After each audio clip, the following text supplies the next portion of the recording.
as if by magic. Good morning, everyone. It's still morning. Thank you for coming for the Kenya Roundtable. We're going to let each panelist introduce themselves in turn. I'm Nick Cheeseman from the University of Oxford, and we're going to be talking today about the Kenyan elections of 2013. My job is to introduce the elections. So we know that some people here are going to be old Kenya hands. We also know that some people probably know far less about Kenya and are interested.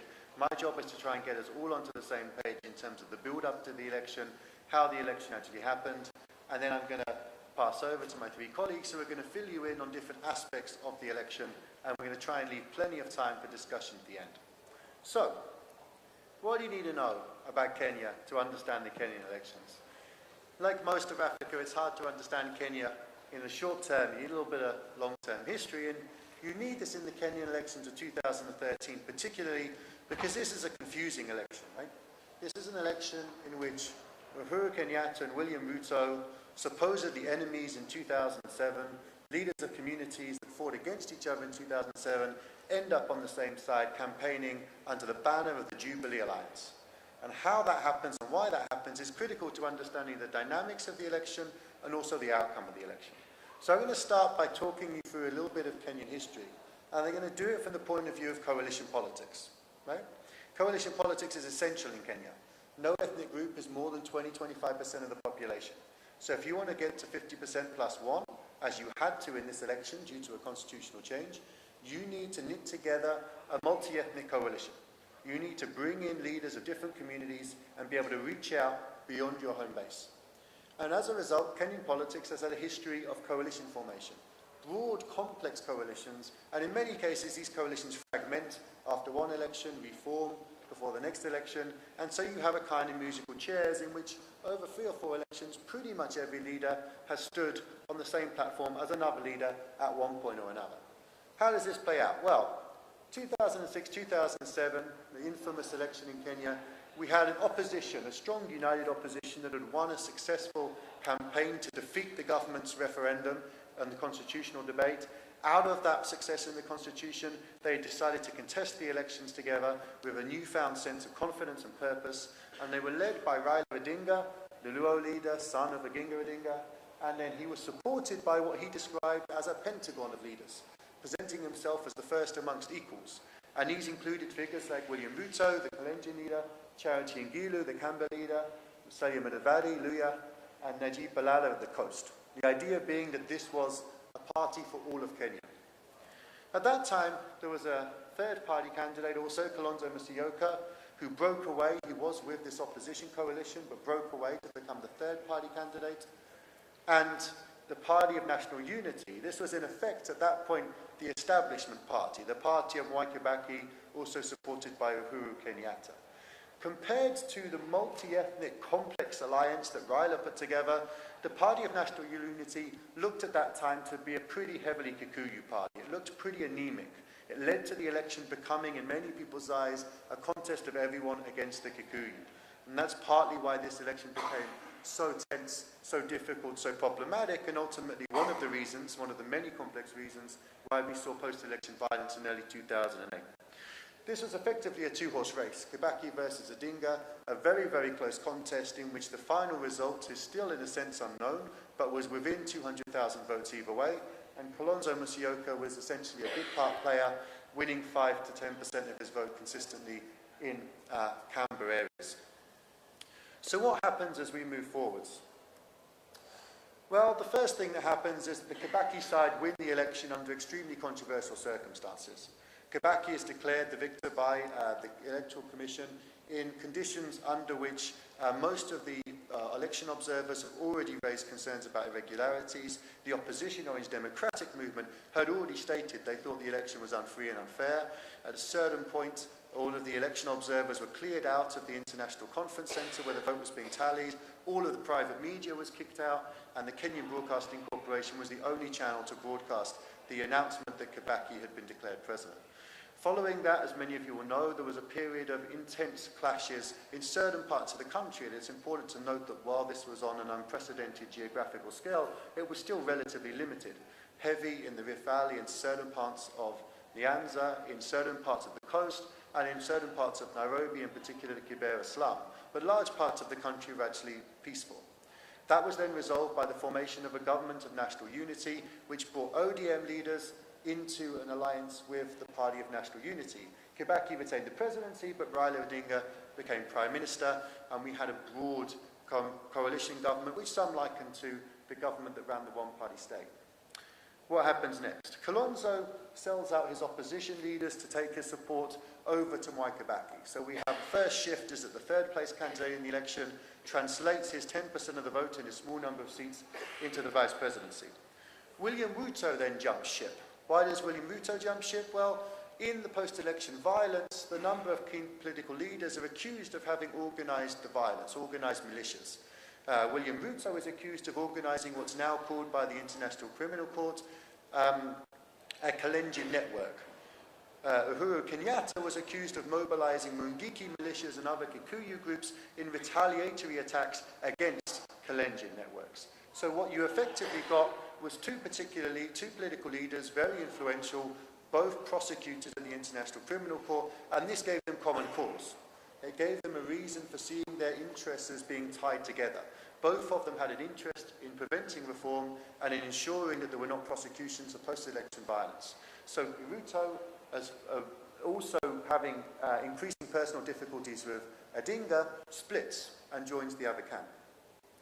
We also see a bunch of other people moving. Najib Balala and others also fall out with Raila, partly to do with Raila's management style, partly to do with the incentives they were offered to cross the floor and join what increasingly seemed to be the party with all of the cards, the party with all of the aces, the Party of National Unity ticket. But there were then further changes once again. Kalonzo Musyoka, now feeling that having gone to be the vice president and taken his support to Kibaki, that he was being marginalised because all of these new figures were being brought in, pushing him down the pecking order, took his frustrations and went back to join Raila Odinga. Raila welcomed him with open arms because, of course, from his point of view, he'd lost many of his key regional leaders. He needed to draw in figures from other communities who could mobilise the vote. So we essentially see a complete shuffling of the pack from the last elections. Candidates who stood on their own, such as Kalonzo, join an alliance. Candidates who were with Raila join the other side. And this is essentially the election profile that we see. Charity Ngulu can't quite make up her mind, goes forwards, backwards, forwards, backwards, forwards, backwards, ends up on the Jubilee Alliance side. And what we see at the very end is, as we always see in Kenyan politics, a change of names.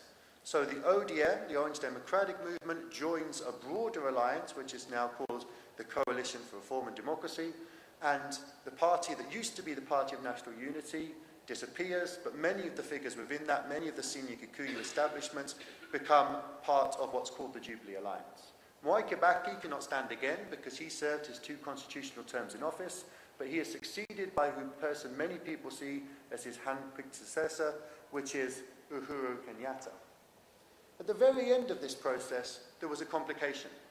It seemed to many people that Kibaki didn't really want Kenyatta to replace him, that Kibaki would have preferred to have another candidate, somebody not so associated with the Kikuyu, a sort of compromise candidate, someone not on charge, under charges of the International Criminal Court of crimes against humanity, but also someone who he could say, my legacy project was to hand over power to an ethnic community that had never had the presidency before in Kenya, such as the Luhya. So it looked for a while like Mudavadi was going to be the candidate. Mudavadi met Ruto and Kenyatta in private talks. They all agreed on a common platform. It was announced that effectively a deal had been signed in which Mudavadi was to be given the presidency. Sadly, that falls apart very late on when Uhuru Kenyatta announces that he only signed the deal under the influence of the devil. Mudavadi, embarrassed and frustrated that his presidential ambitions weren't to be respected, refuses to take up a lower-level position within the Jubilee Alliance and decides to stand on his own. So this is what we see going into the election. We see the Jubilee Alliance, which collects together many of the key Kikuyu power bases that were in the Party of National Unity last time round, but along with many of the figures that stood with Raila. Raila was reconstituted his alliance by bringing in people like Kalonzo Musyoka, but he cannot recreate the Pentagon. His side now looks much more narrow and vulnerable than it did at the last election. And like the last election, we have a third-party candidate who can't possibly win, but may well be a kingmaker. That's the context in which we go into the polls. Just to give you a quick overview of the ethnic communities that we're talking about, this means that Generally speaking, if you were to follow the opinion polls, people were expecting CORD to do very well amongst the Luo, the Kamba, the Luya and the coastal areas. The Armani coalition, which was the name of Mudavadi's coalition, was expected to do particularly well amongst his own Luya community, and the Jubilee Alliance community seemed to be doing very well in Kikuyu, Kalenjin and Kamba areas.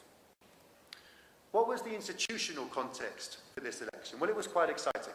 Kenya passed a new constitution in 2010, and it was a far-reaching constitution. In fact, Kenya has probably undergone one of the highest, most intense periods of institutional reform of any country in peacetime, outside of post-conflict reconstruction.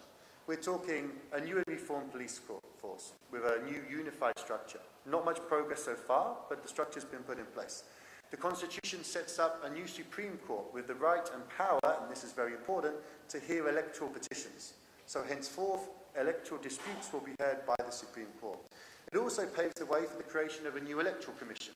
The Electoral Commission from 2007 having been completely discredited, the ECK, as it was known, is replaced by the IEBC, the Independent Electoral and Boundaries Commission, under the chairmanship of a new individual, Hassan, someone who's not known for being particularly partisan one way or another, a fairly young lawyer. So we get a new raft of institutions. We also get a decentralized political system. 47 new counties, complete with assemblies and elected governors. The hope being that creating the opportunity for people who lose out nationally to win locally, to have a sense of self-government, gives them a stake in the political system and the democratic process, even if they lose a presidential election, thus reducing the stakes of competition at the national level.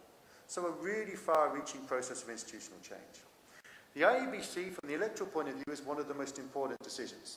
It was changed so that it has a power-sharing structure, a CEO, James Zvago, who was generally seen as leaning more towards Odinga and CORD, and the chair, who was seen to be leaning, generally speaking, more towards the Jubilee Alliance.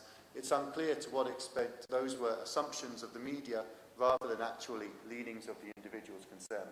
And the IEBC built up a tremendous amount of public confidence. It had 80 to 95% public confidence heading into the elections, incredibly high for an African Electoral Commission.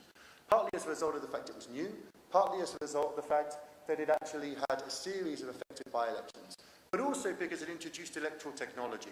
And there was a great moment of faith that technology would create a free and fair election. If you actually look at the three mechanisms, there were three key themes that were supposed to safeguard the opposition's chances in the election. One was biometric registration. People would register using fingerprints for the first time, therefore creating a new, updated voter register in which dead voters would be taken off, a shorter, more powerful register, to be sure, but one that was more accurate. Two, biometric voter verification, a process in which you would actually have to use your fingerprints in order to get access to the polling station. Very important to note, people were still to vote manually. So you were still voting with a piece of paper and a pen. It wasn't that you were going to vote electronically, but your access to voting was going to be electronic. And third, mobile phone results transmission. People were going to text the results in from each of the different polling streams all around the country, 33,000, to a central database where they would go live, online, on TV, to the nation. No human ability to prevent this process of transmission. And so in contrast, the last time when the form would come in, they would aggregate the form, the numbers would be changed, and then it would be released live. It was going to go straight online. And these three processes created great public confidence. They also created confidence within the opposition that unlike 2007, this was not going to be an unfree and unfair or rigged election. Racing very few, what happens? The IEBC sadly fails in its technical capacity at almost every stage. We have a problem of weak enforcement, which is related to party primaries. Each of the party primaries was horrendous. Many of them were highly corrupt. Some of them were violent. One of the worst ones was the CORD one, in which Raila Odinga lost a lot of support in his own community by trying to parachute his own people into positions instead of allowing people to actually select candidates for CORD in open primaries. But that sort of set the scene. You can see here that the nomination price list, you could actually buy your position on a party ticket rather than actually being elected. And this level of corruption and the fact that the IEBC did very little to actually try and counteract this kind of set the scene for the election in many people's eyes. That actually, for all the new constitution, for the wonderful new sets of institutions, this was basically business as usual. So, bad party primaries setting the scene. But also, there was a lack of planning. The IEBC really didn't have the time it needed to introduce the new technology. Many of the kits for the registration and the biometric verification turned up at polling stations just a day before they were supposed to be used. Many of the people in the polling stations didn't really know how to use them. Some of the polling stations didn't have electricity, and so when the batteries died, people had no way of recharging them. The actual election observers, the domestic observers, found that the verification process failed in over 50% of polling stations at some point during the day. The check had gone. At the same time, when we move on a little later, what you find is that the actual process of using the mobile phone technology failed. Mobile phones hadn't actually been delivered to the places they needed to be delivered to allow people to text the information back, but those that did text the information back found that the system crashed. Their text simply didn't go through or weren't registered, and as a result, the results table in Nairobi froze. For a worrying 12 hours, very few new results came out, and the figures showing Uhuru Kenyatta with an early lead were left on the screens, which prompted court to come out very early and say that they were losing credibility and they lost confidence in the electoral system. This is the very first day. At the point at which the IEBC decided it could no longer rely on mobile phone transmissions and got rid of the process, we ended up with an election in which each of the key mechanisms designed to protect the opposition from electoral manipulation failed. That doesn't mean that there was manipulation. It doesn't mean there was necessarily rigging. It just means that each of the parts of the process that were put in place to prevent rigging had been removed. And that was the beginnings of the foundation of the lack of trust of the Kenyan opposition parties, or the losing parties in this election, in the Electoral Commission. I'm going to wrap up now so that I can allow my colleagues to come in and talk about specific points. But just to wrap up the very final point about the outcome of the election. So the election result ends in a first round victory for Uhuru Kenyatta and the Jubilee Alliance. They win with just 50.07% of the election, just getting over the 50% plus one hurdle. In surprise, to the surprise of many commentators, many donors, many academics, they won a first round victory. Most of us were expecting this to go to a second round and need a runoff because no candidate would quite make it in the first round. The first round victory shocked opposition figures. It also shocked many in civil society, and it helps to explain why they find the results to be so incredible. They then launched a petition. The petition went to the Supreme Court following due process, but the petition was basically denied on a number of different grounds. What angers the opposition and civil society groups about that is that they feel the Supreme Court didn't have the time or the interest in actually investigating their concerns. Only 2 weeks were given for this whole process to take place, and they only actually got the figures from the Electoral Commission towards the end of the first week. So they only had 2 or 3 days in which to draw up their case. When their case had been drawn up, the Supreme Court had very little time to arbitrate on it. The key thing that is now happening in Kenya, and I'll leave it on this, is that we're told, and an electoral commissioner in a public statement has confirmed this, that there are 1 million more votes in the presidential ballot cast than there were in any other election. Now, we don't know exactly what's going on because the Electoral Commission still hasn't released the results. We don't have the results for every other election by the presidency. So we can't check the results in the parliamentary election against the results in the governorship election, against the results in the Senate election, against the results in the presidential election, to make sure that they make sense, right? The right candidates won, looks like the right presidential vote, roughly the same number of presidential votes as everywhere else. The opposition are claiming this extra 1 million votes effectively means there was ballot box stuffing, and that's how Uhuru Kenyatta got over 50% plus one. The Electoral Commission's rejecting that, but isn't prepared to release the results. So one thing that we all have to say is that our statements here are slightly provisional. Much like in 2007, we still don't really know, and we may actually never know exactly who won the last election. Thank you.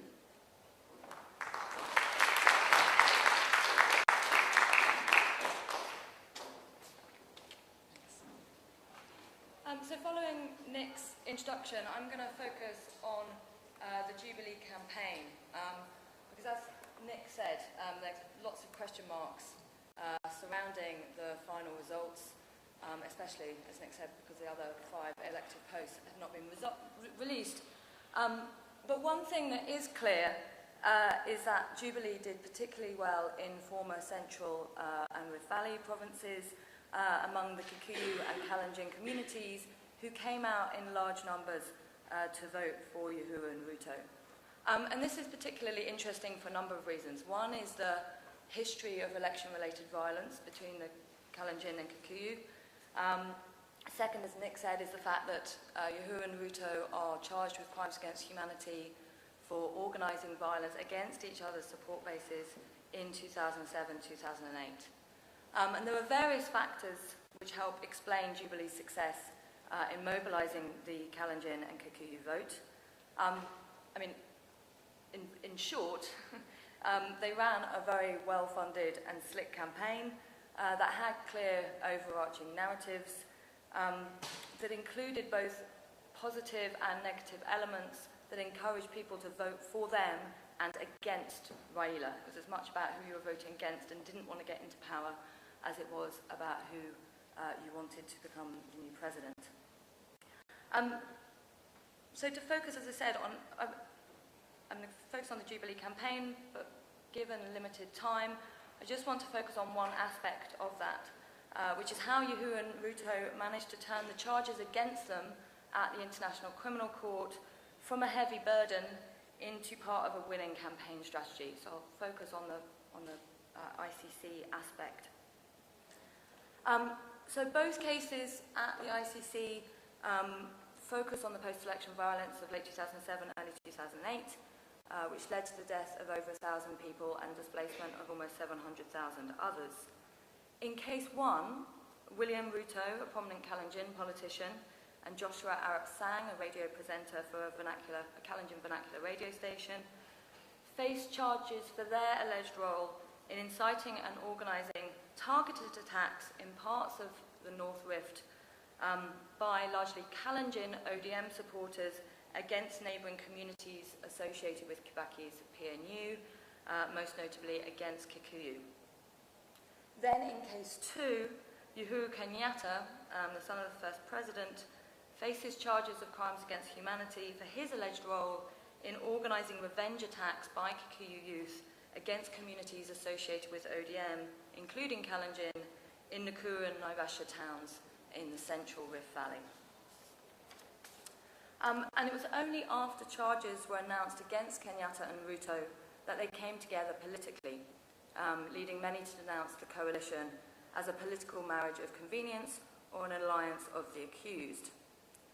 In thinking about how Jubilee turned this burden into an asset, my argument would draw upon a conceptualisation of legal proceedings as a performance of power, righteousness and justice.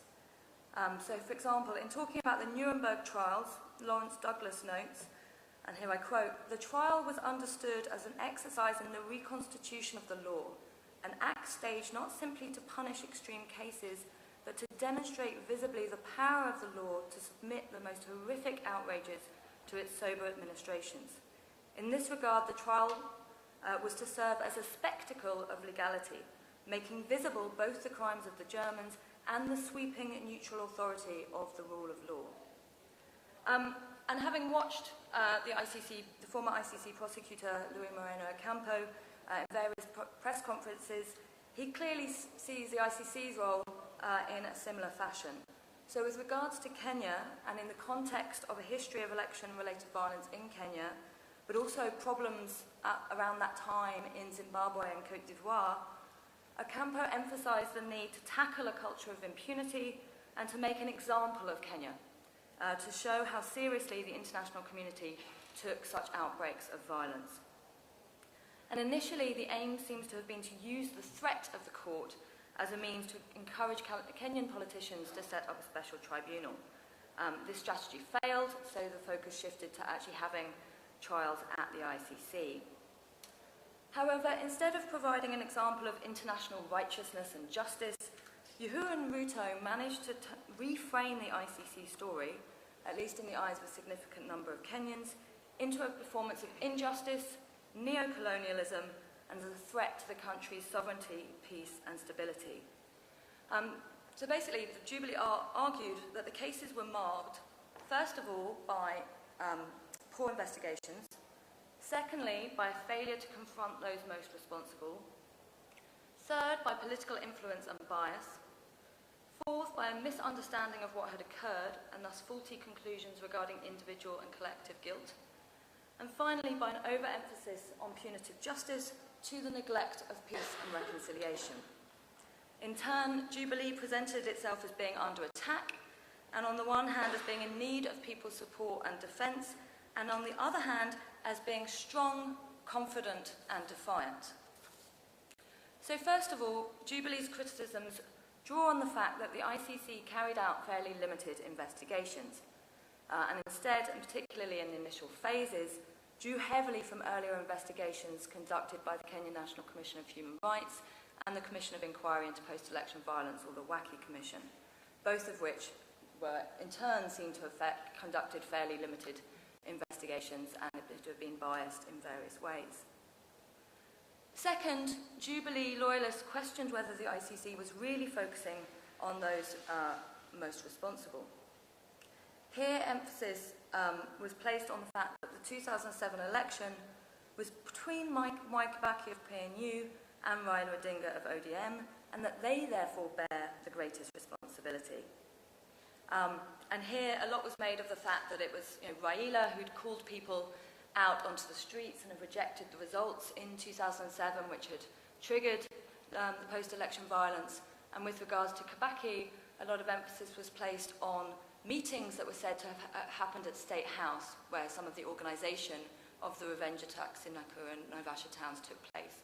And the idea is that if these meetings were taking place in State House, Kibaki would have known about them. Yeah, so there's an idea that they're not focusing on the people most responsible, and they were going for easier targets.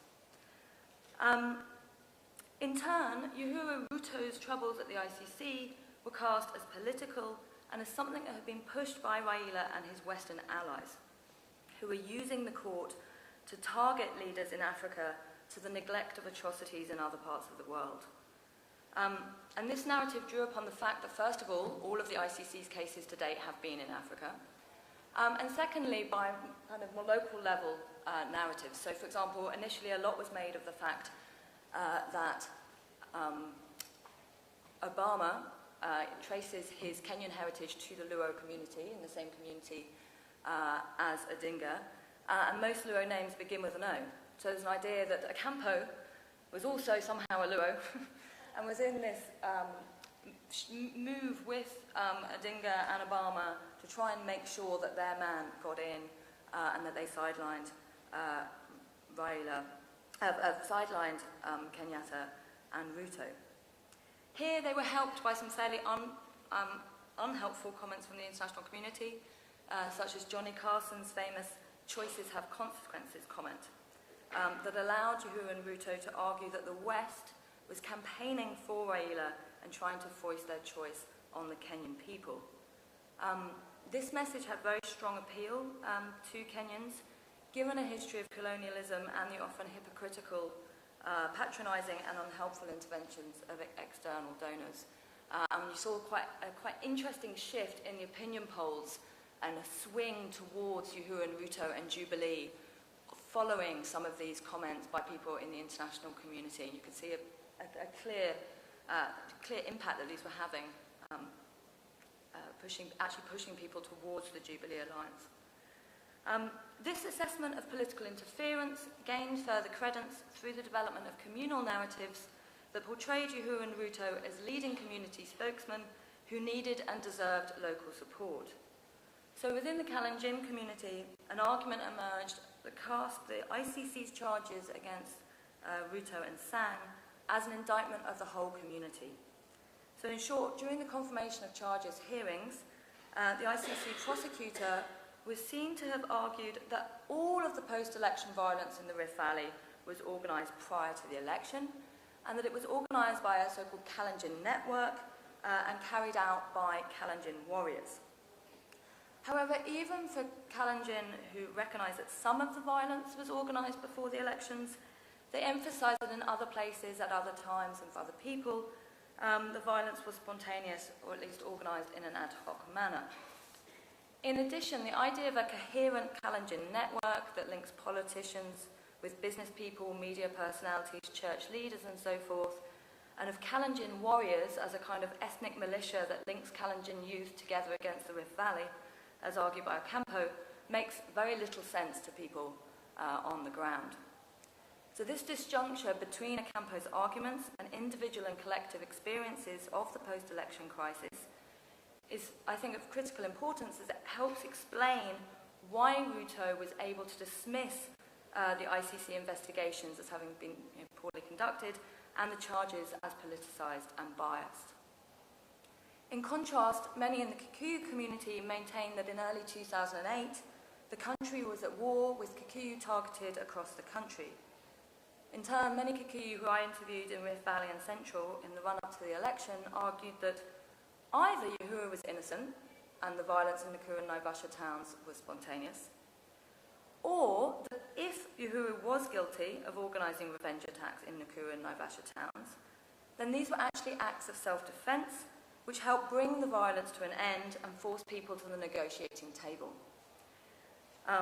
They argued that instead of being vilified, Uhuru should be thanked and even applauded, his alleged involvement in organising the violence actually helping to produce him as a strong defender of the community and community interests.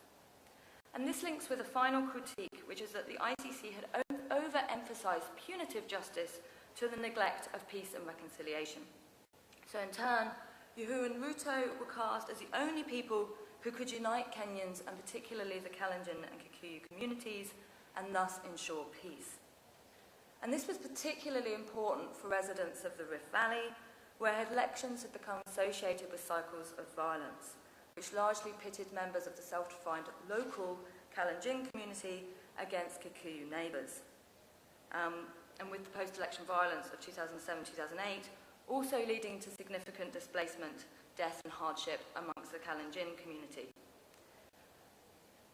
So in turn, one of the things I became very conscious of when spending time in the Rift Valley before the election was that because many of the underlying issues that had led to the crisis in 2007 hadn't been addressed, together with high levels of mistrust between ordinary Kikuyu and Kalenjin at the local level, many residents felt that the only way that their area was going to stay peaceful and their house was not going to be burnt down, they were not going to be displaced, their local economy was not going to be destroyed, was for a political alliance that brought together these two communities. So the absence of any real peace, thus serving perhaps somewhat paradoxically to unite these two communities politically. This emphasis on peace and the idea that a peaceful election was a successful election was then reinforced to the benefit of Jubilee by various civil society organisations, media houses and churches who understandably wanted to avoid a repeat of the post-election crisis of 2007-2008. Finally, with the ICC case rubbished in these various ways, Jubilee presented itself as being under attack, and on the one hand, as being in need of people's support and defence against a biased civil society, which was out to get these guys, a neo-imperial international order, who wanted to get their man in, and a political court that targeted Africans to the neglect of atrocities in other parts of the world. On the other hand, Uhuru and Ruto presented themselves as devout Christians. Here a lot was made of kind of bringing church leaders into political rallies and having kind of prayer meetings, but also presenting them as strong and confident. They present themselves as people who were going to win this election, and defiant, as people who could stand up to the international community and kind of teach the international community a lesson. And as people who are also kind of young, internet savvy, technically savvy, people with ideas about how to move the country forward. And this encouraged people, I would argue, especially in the Kikuyu and Kalenjin strongholds, to come out and vote in large numbers for Uhuru and Ruto and against Raila, who was presented not only as having taken Uhuru and Ruto to the ICC, but as an incumbent candidate, as the then Prime Minister, who was lacking in ideas, who was ageing, but who was isolated. Lots of his posters, he was there on his own vis-a-vis the kind of team of the Jubilee Alliance, and as somebody who was angry, unpredictable and revengeful, and was out to, in particular, take revenge for the suffering that he and his father had undergone during the Moi and Kibaki and Kenyatta regimes, and therefore somebody who really had it in particular for the Kikuyu and Kalenjin communities. But I will end it there, and we can discuss more in the Q&A. Thanks.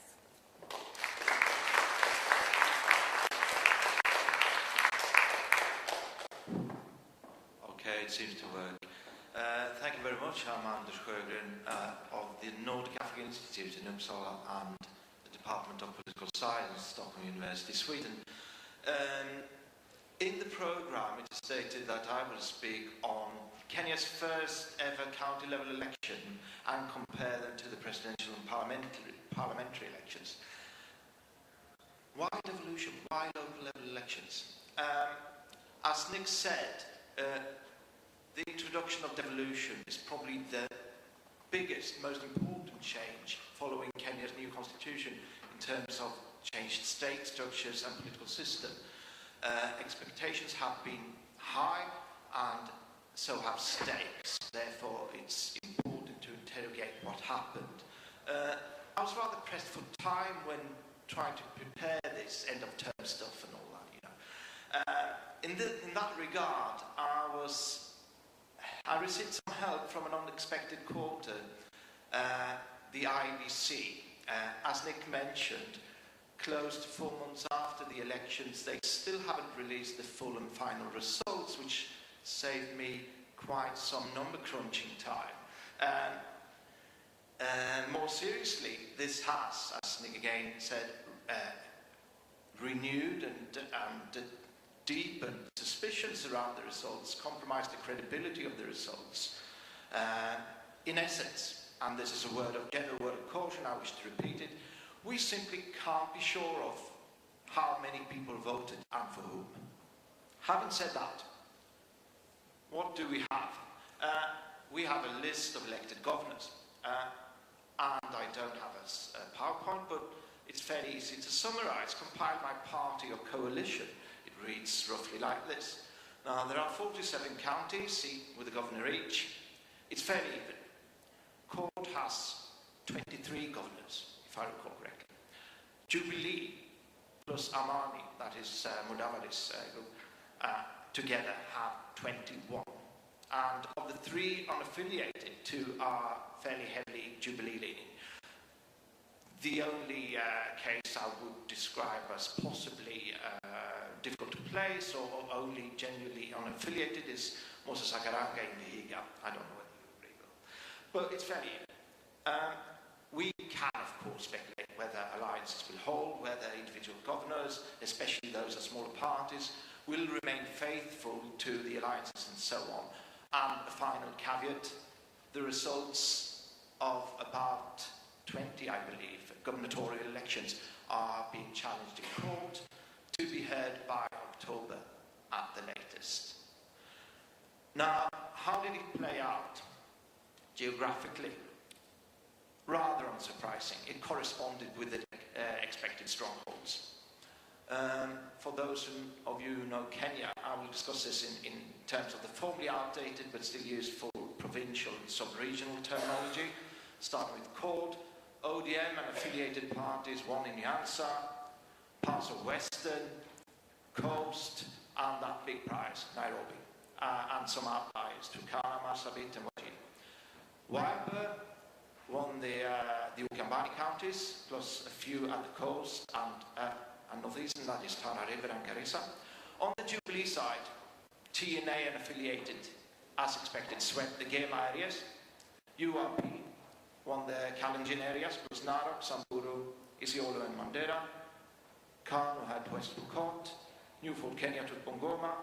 UDF, Mudavadi's party, had its only governor in Lamu, surprisingly, mainly following from particular circumstances there. And then you had the PPK of Moses Akaranga in Vihiga. By and large, again, this is vague, no specifics here. This rhymes fairly well with the election of senators. You have some differences in terms of coalitions. You have TNA taking Garissa on the senator's side, as well as Turkana. You have a stronger performance by UDF in Western, by Hawala and Khaniri. And you have Jubilee taking the senator's seat in Nairobi. It's fairly similar as well to the pattern of women county reps and broadly to the representatives to the National Assembly.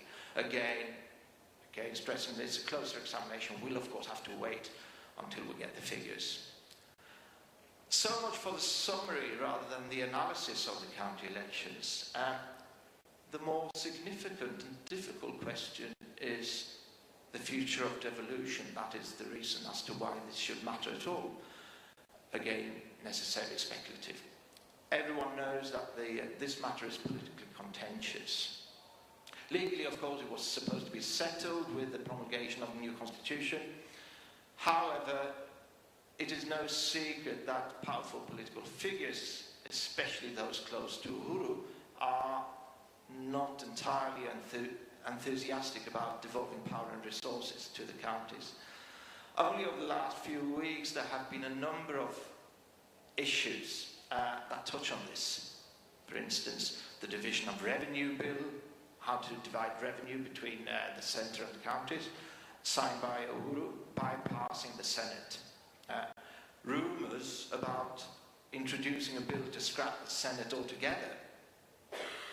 A recent court ruling stating that the county commissioners representing the central government that were put in place prior to the elections indeed are in office legally. And also, this is like indirectly, but it touches on the issue of centralisation, decentralisation of power, the move to concentrate the power of the police force to the office of the Inspector General. Together, these issues have added fuel to long-standing suspicions that the TNA wing of Jubilee is determined to undercut devolution and to reconcentrate power. Things are slightly more difficult for URP, that is Ruto's side on it, representing a part of the country where devolution is thought to be very popular, though this might play out politically in different ways eventually. Now, this whole thing, does it matter? Yes, it does. I'm of the school of thought that believes that the survival of devolution, complicated as it will be in its own right, even given good faith, will be essential for the future of the Kenyan nation. That is dramatically put, but I believe it's correct. In those parts of the country which voted overwhelmingly for the opposition, and where many people regard the election as fundamentally flawed and the Jubilee government as illegitimate, the main political hope is tied to devolution. In some parts of the country, people have even given up on the centre. Their experiences of centralised power are bitter, and their hope to win state power at the centre is rather limited. So in the context of deep political polarisation along ethnic and regional lines, for the government to try to undermine or water down devolution, that may be a very risky strategy. Thank you.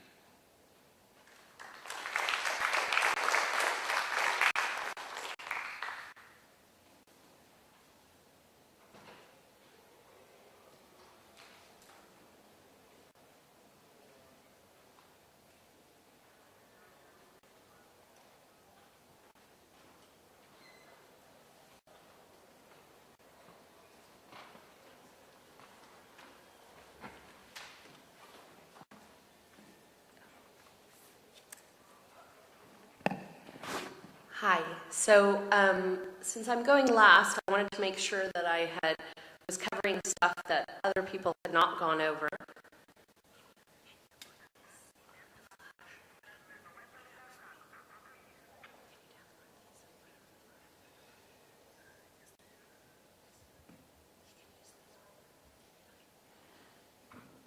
Okay, so my focus is going to be on the technology in the election, particularly regarding the IEBC, which was essentially the reconstituted, how do you say that, whatever, reconfigured electoral commission.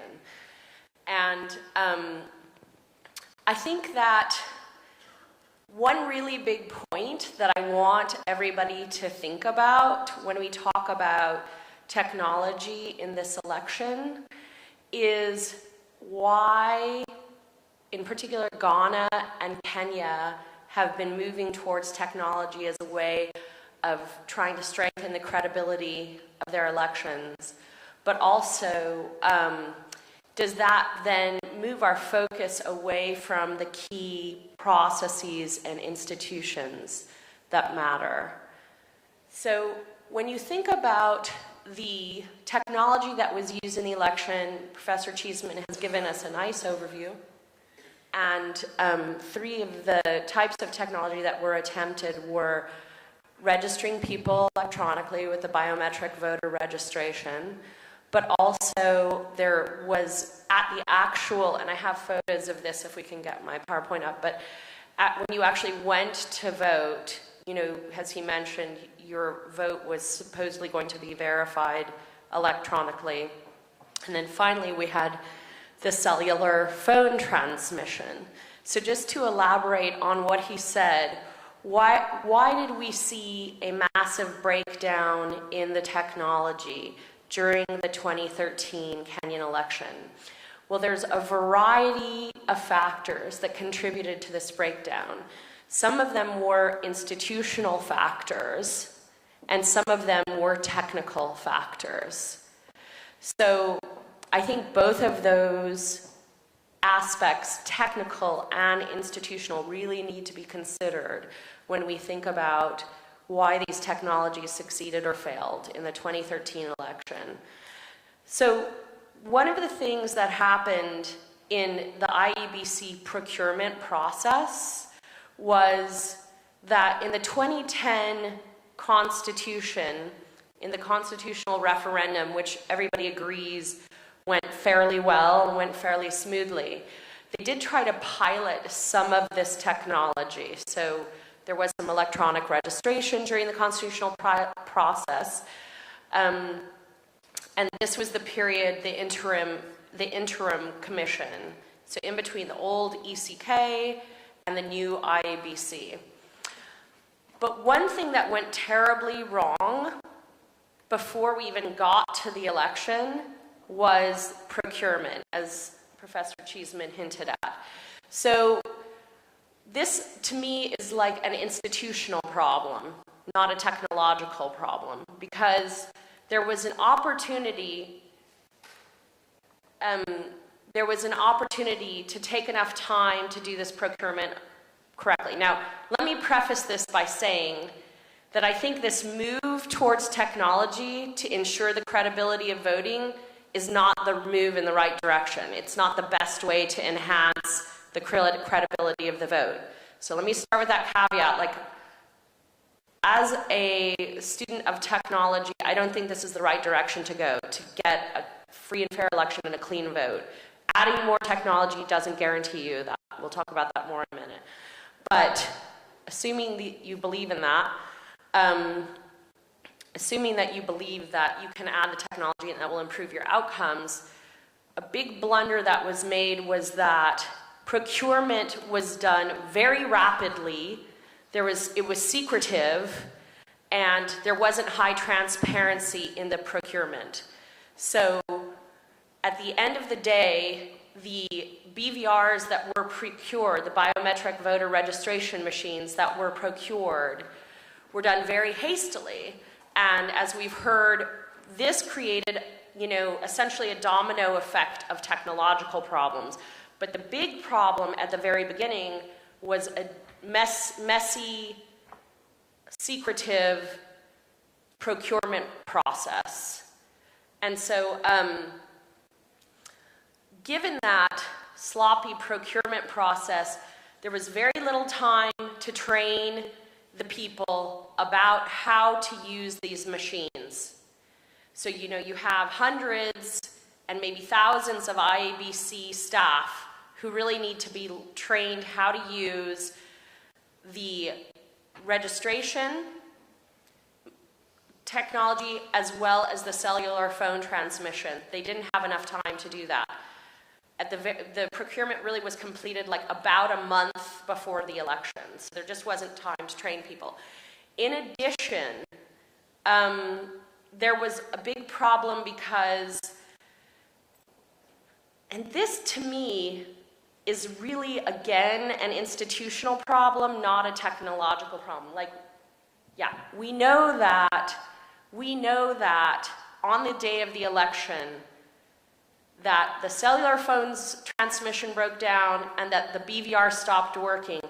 And a lot of it, especially with the BVRs, those are the things where you put your hand on to verify your identity, is because the electricity failed. So this is like epic, because anyone who's lived in Kenya knows that we have like continual blackouts in Nairobi even, which is like one of the more developed areas. So you could really easily come up with a plan B in case the electricity fails. That should be like an obvious problem that you need to solve up front. So this is really like poor planning. And to me, poor planning is weak institutions. So now then, so we don't have training. We've got like obviously a lack of planning. A lot of people didn't really know how to use the BVRs, the IABC officials. And then in addition, they had special cellular phones. These weren't just any cellular phones. They were special cellular phones. So they were only to be used to transmit the vote. And so in this way, the failures that occurred were that the phones, not only did the text not go through, but a lot of cases, the phones actually didn't work at all. So,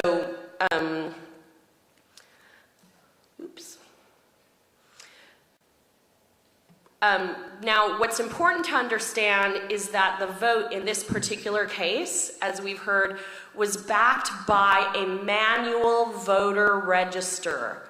This is very important. And you know, I participated in a conference in 2004 of computer scientists after the disastrous 2000 election in the US, where we had a tight vote and we had some equipment failure.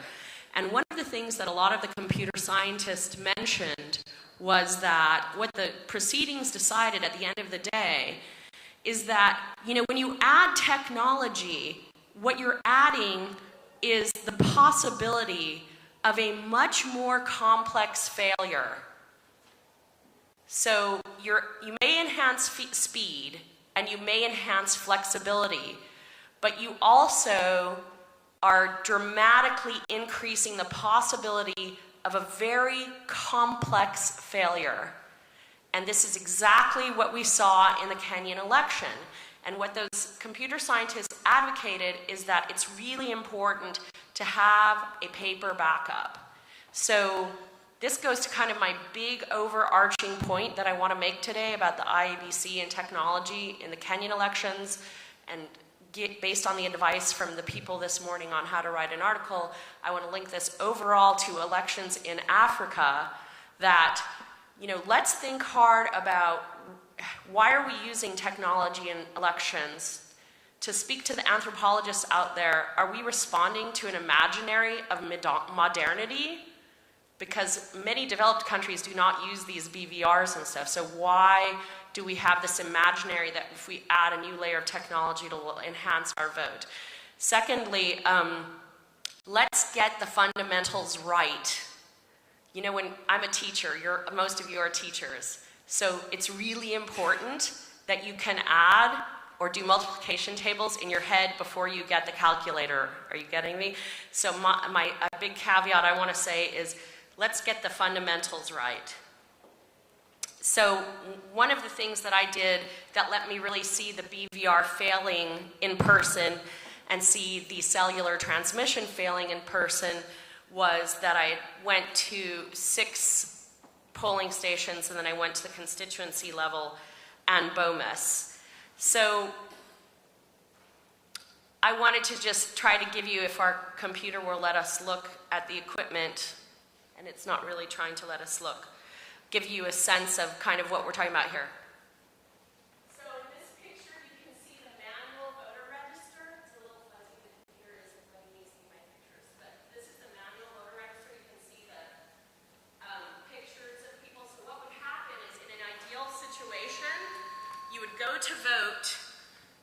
to vote, and they would put your hand on the BVR, and then if that works, you're done. But if they can't find your name, they can also check your name in the manual register. So luckily, there were manual registers on hand, so when the BVRs broke down, they were able to essentially check anyone who had in the manual register.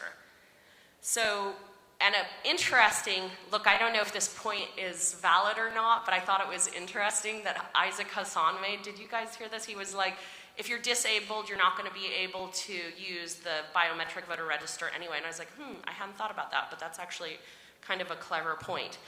And I did have some really cool pictures of the vote in Othaya that I wanted to show you, but what I saw was in many of the places that I had visited. All right, my technology is breaking down because I'm talking about technology breaking down in Kenya. But one of the things that I wanted to show you is that in a lot of the places that I went, I actually was lucky enough to watch the BVRs break down myself and see the cellular phones not worked. But so again, I guess I would push for, let's get the manual processes perfect. Let's have, and a really important aspect of this is the chain of custody. So it's really important to know what happens to the vote. Like if you know criminal law, you know that when you have evidence, you've got to get it from, the police station to the court without any tampering. So tracking the vote from the polling station to the constituency level to the final tallying station is crucial here.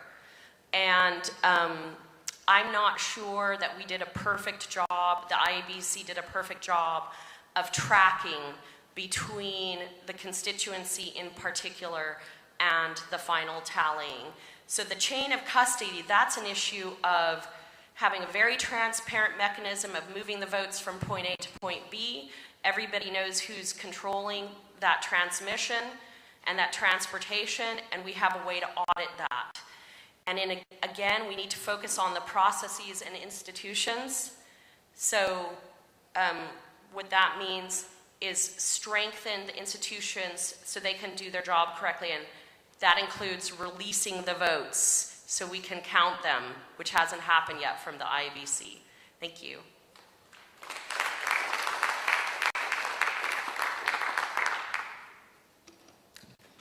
Thank you very much. We now have just under, we have to have a decent amount of time for Q&A, so I'll open the floor. Start with John Hobson. Just two questions, I think, maybe for all of you. One was about the registration process itself, and it seems to be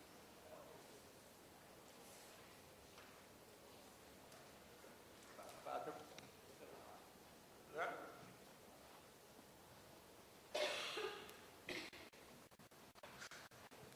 Another technological failure. about the underlying registration process itself, which I think Joel and others think was well below the 80% that the IABC claimed. And why was that? And the other is the role of external assistance from ECAS particularly, and their role in the technological failure, perhaps inadequate testing of the machines before the election process. So the underlying registration levels and the role of ECAS.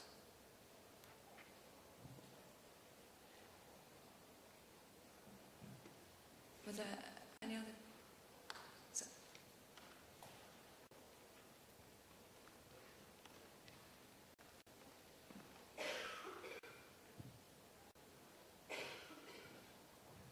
Thank you for very good and interesting highlighting presentations. I was just thinking about one issue which you didn't really touch upon, but maybe could be touched upon.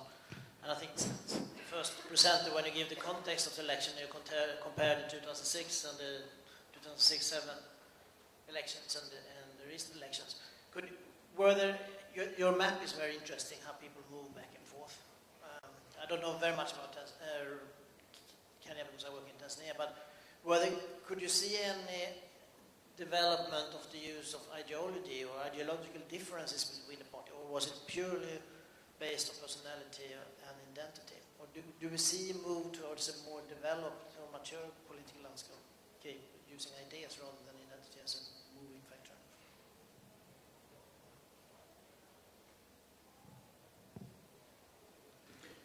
If I start on John's point, I think the one thing that did work, we should say, in terms of technology was the initial voter registration period, because we did get a tighter, better register.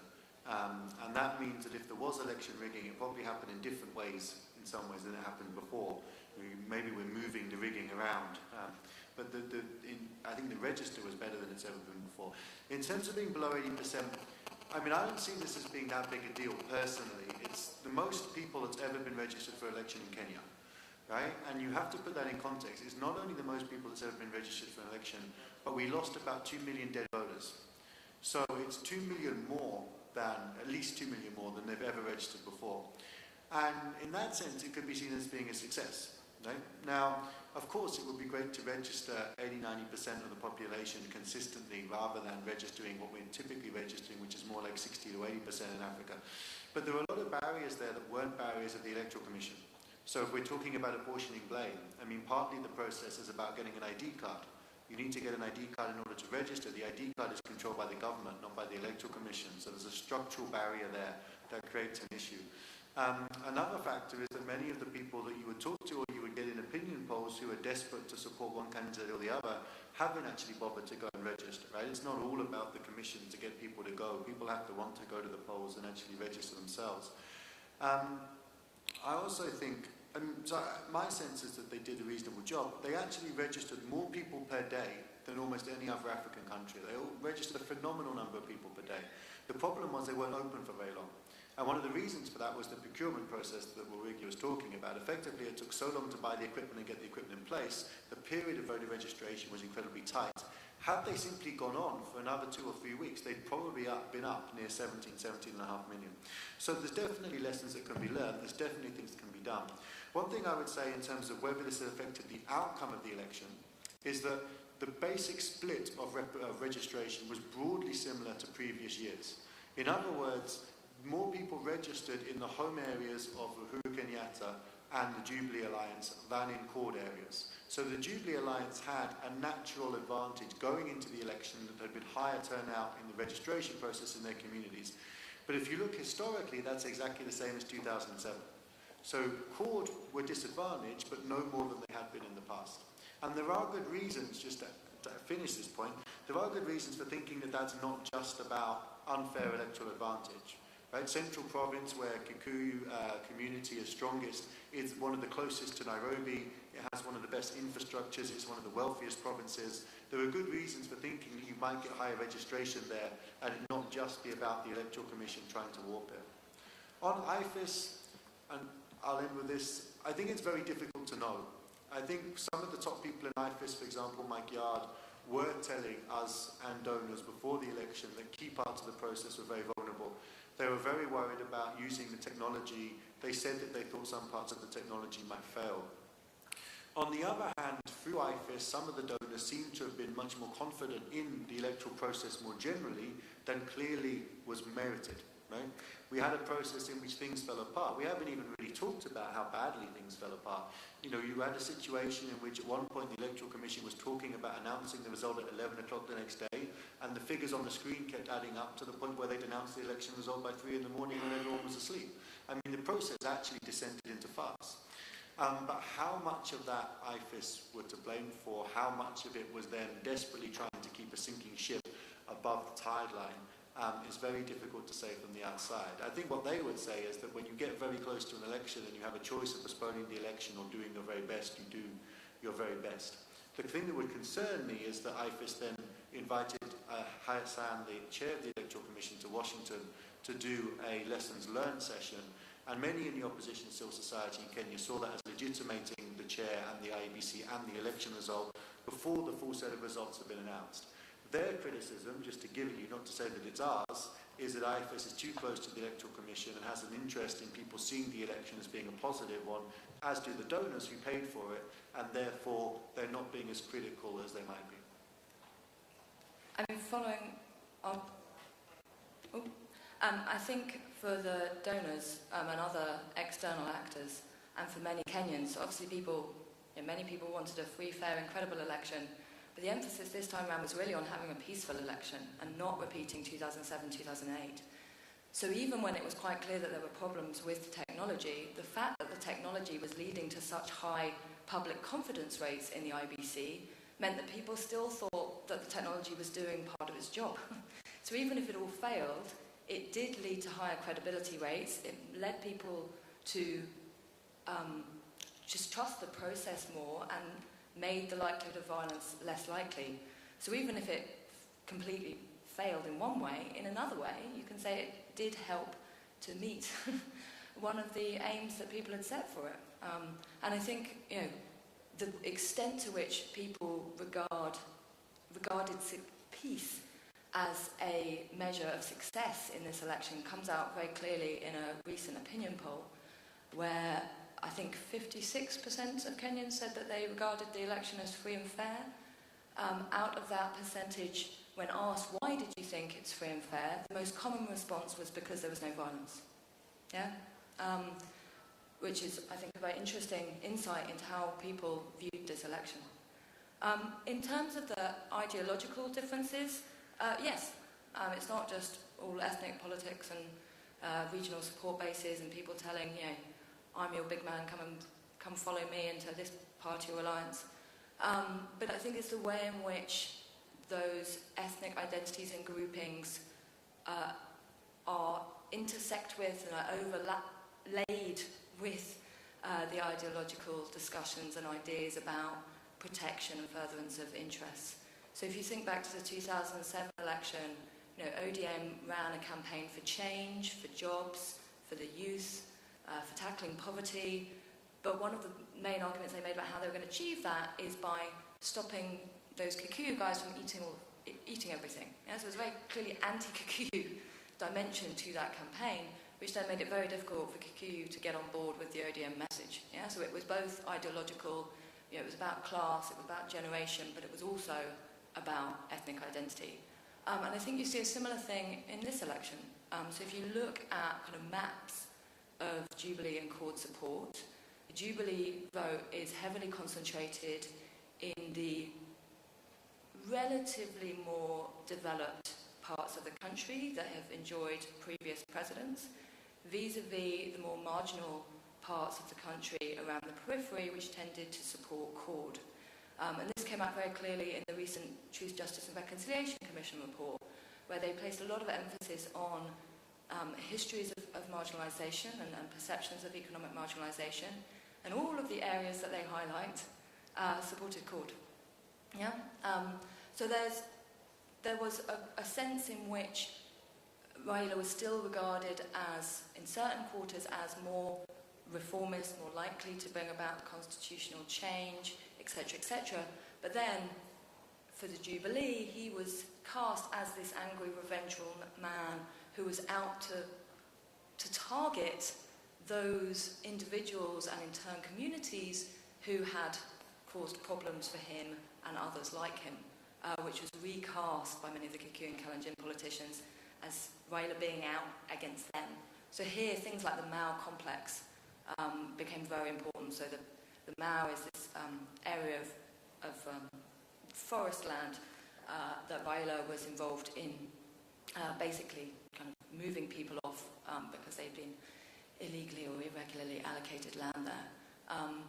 And so when Raila was talking about needing to tackle past injustice and tackle previous periods of irregular and illegal land allocations, the example of Mao was held up as, look, this guy is not after the elites, he's after the communities that he thinks has benefited from past presidents, and he's going to kick ordinary Kikuyu and Kalenjin off their land. Yeah, so it's the way in which those narratives of being reformist, of really trying to tackle with past injustices, are perceived and framed and discussed through ethnic lenses. So I wouldn't see the issue-based and ideological politics as separate to the ethnic politics in Kenya. They are inherently intertwined. Yeah. Get this working. Thank you. I'd like to first underline what Nick said about IFES. I share that view, and also pick up on what Gabrielle said about the interplay between ethnicity, class, in terms of structuring ideology. I happen to share that view as well. Of course, in terms of jumping ship, the changing party structure and so on, a lot of these moves are obviously opportunistic. Then again, one needs to recognize that the extent to which that is mattered to catch on and succeed with the electorate is structured by other things than ad hoc, very temporary tactical measures, like one might try to start a party of one's own. But if it doesn't resonate with how political identities have been forged over time, it's bound to fail. Vice versa, when time is ripe, when the ground has been politicized, that jumping of ship might work very well.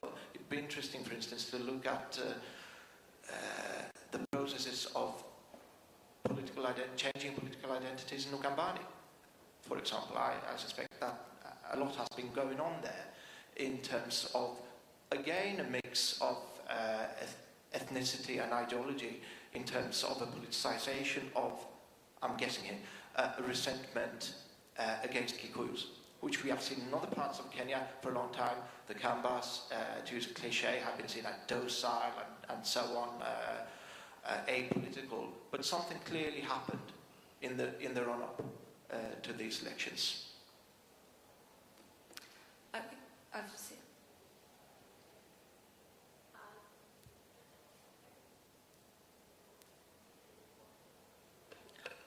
Okay, I wanted to just speak a little bit about the ideological and class issue.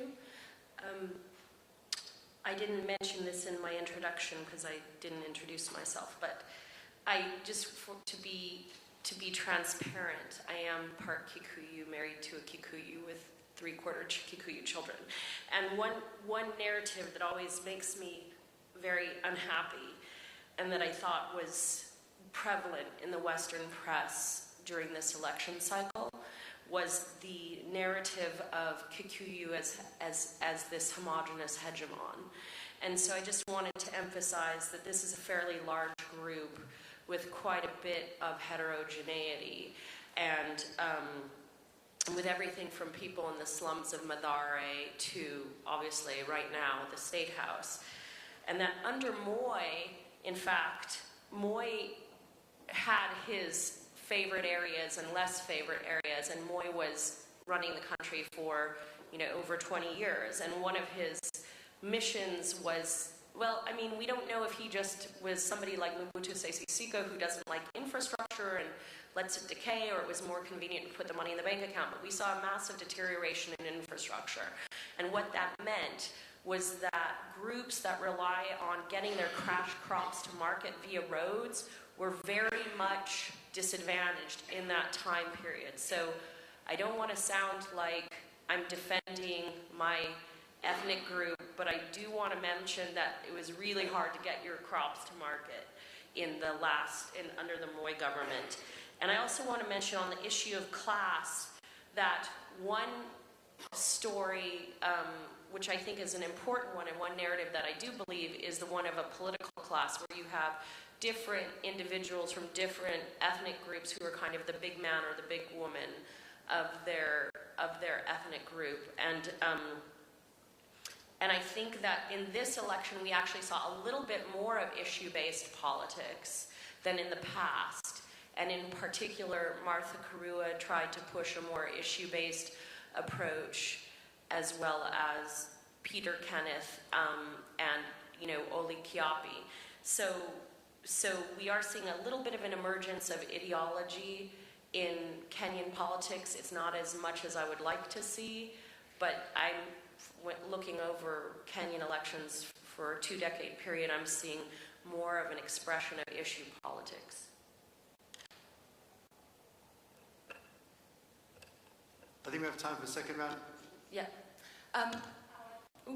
Should apologise for the fact that I've rather stupidly left my glasses at home, which is a silly thing when chairing. So you may have to wave at me quite vigorously. So Preben I've seen, and now these two individuals. So Preben. Yeah.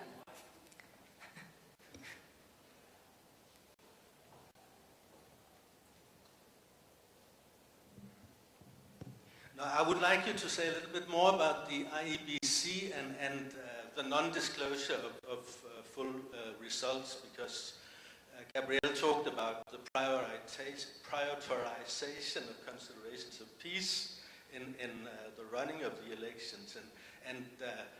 But I mean, the prospects for peace seems to be undermined in a longer-term perspective by this ticking bomb of a possible discrepancy of 1 million votes in the cast in the presidential elections and the 5 other sets of elections, which, if that can only be accounted for through decentralized, widespread decentralized rigging, I mean, that must be a ticking bomb which at one point will blow up, because at one point disclosure would have to be made. So what is your take on that? What will be the effects of that disclosure when it eventually comes? And of course, the publishing of those full results will be necessary also for us to understand what Anders was talking about the effects of devolution on political culture and on voting patterns and on people giving priority to issues or identity politics when voting, because we will need to have the full results to be able to analyze what are the differences in patterns of voting at those different levels of voting. And the other thing that concerning peace would have to do with the ICC cases. I mean, because it may have been the way they came to influence the elections, and those cases now seem to be postponed and should be maybe crumbling because witnesses are being intimidated or disappearing and so on. But I mean, the ICC is still having a huge impact. I mean, it's probably one impact is the fact that Obama is not now including Kenya in his visit to Africa. I think the ICC cases are also motivating donor withdrawal from Kenya. I've just heard within the last 2 days that Danish aid to Kenya is going to be terminated very soon, and Kenya will no longer be a partner country for development assistance. So I think that there are all these, there are huge potentials for instability that are coming out of these elections and the way they have been run, which we need to think about. So I would like to hear you comment on that. Thanks. Thank you very much. And there was the gentleman here next to the gentleman in the pink shirt.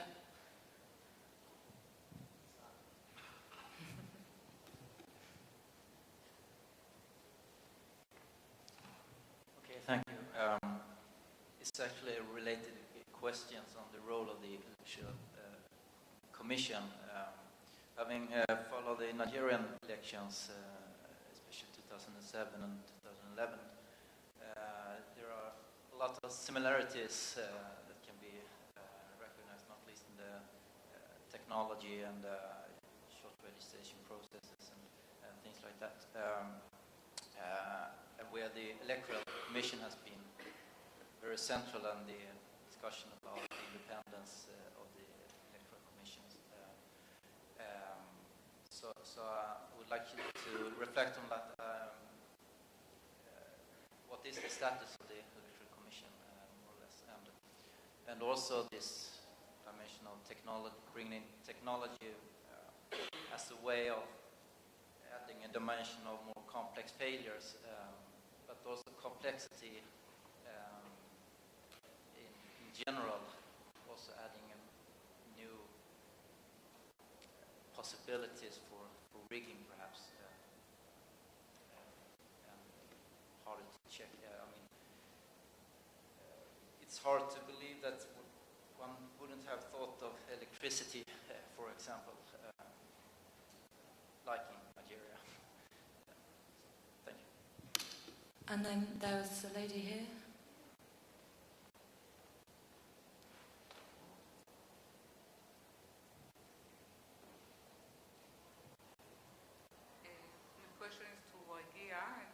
Concerning the, if I want to ask if you can elaborate a little bit more about the role of social or virtual networks in the elections, I mean like Facebook and others, because my idea is, you know, maybe simplistic idea of people that taking pictures of the lines of the irregularity in the station, and then, you know, put these pictures in the Facebook and everything, and it's another dimension of supervision, of transparency of election, as I see it. So if you can talk a little bit, elaborate about this point. Thank you.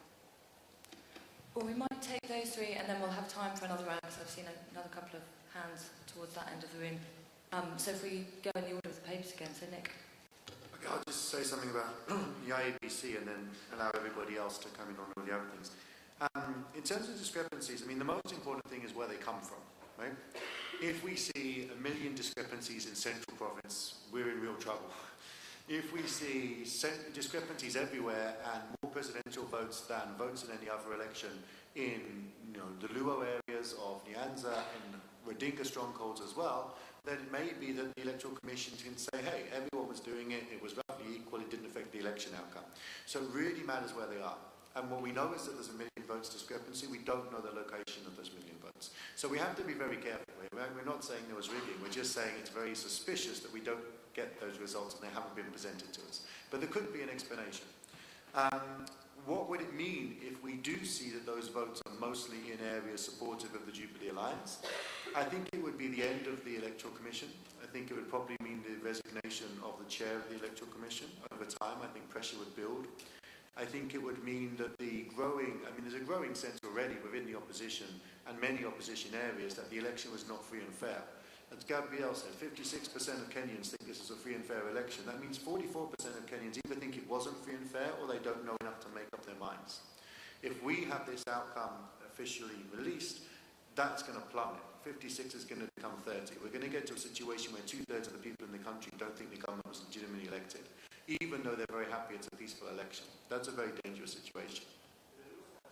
Oh, sorry, they're interconnected. They are. It's also going to have major implications for the Supreme Court, because it's one thing at the minute for people, generally people believe that the Supreme Court made a political decision that it needed to make. It just went with the outcome of the election because no one really had an appetite for rerunning the election or a runoff. But many people are angry about the way the Supreme Court made the decision. They think it was too glib, it was too quick, there wasn't enough recognition of the mistakes in the electoral process. It was an attempt in a way to force consensus on an issue where there wasn't consensus. If we then see that the Supreme Court actually missed 1 million votes in the process, it's going to undermine the Supreme Court and their capacity to act as independent arbiters of the election. So it does have massive far-reaching consequences, not just for the Electoral Commission, but for the rest of the electoral apparatus. That relates to the question about the status of the IABC. I mean, partly the answer here is we don't really know. It's formally independent. It has much more checks and balances in terms of the way that it's appointed than the electoral commissions have in the past in Kenya. And one of the things about this electoral commission, in contrast to the last electoral commissions, previous ones, as I was saying at the beginning, is it was seen as having a kind of power-sharing structure. You have the CEO, James Asvago, who is seen to represent CORD, and Hassan, the chair, seen to represent Jubilee. So there's a general sense that, look, if something really bad happened, one of these guys was going to blow the whistle on either side. Now that, of course, doesn't mean it's an independent commission. It means it's a mutually compromised commission, right? It's as problematic on both sides.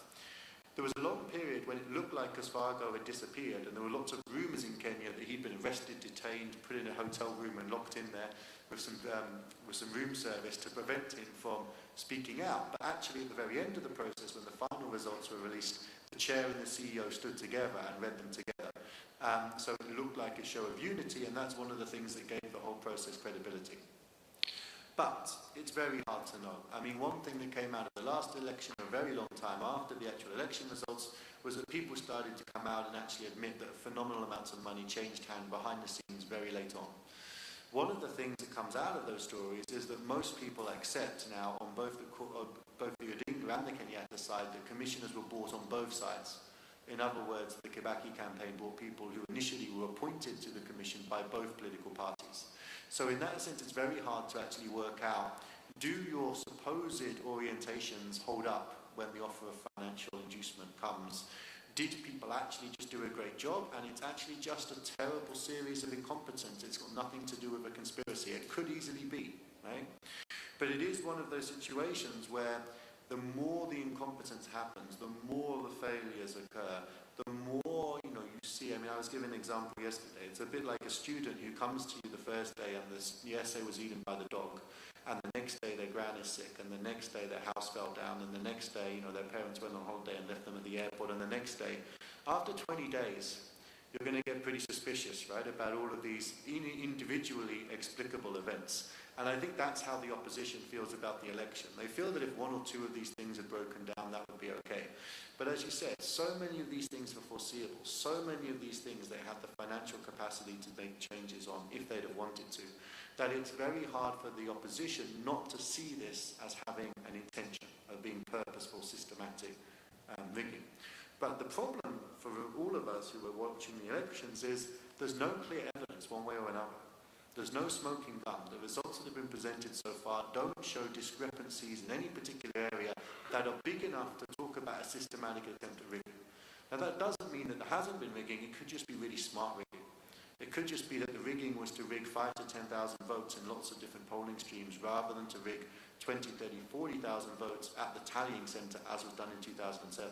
And that it's therefore just impossible to tell.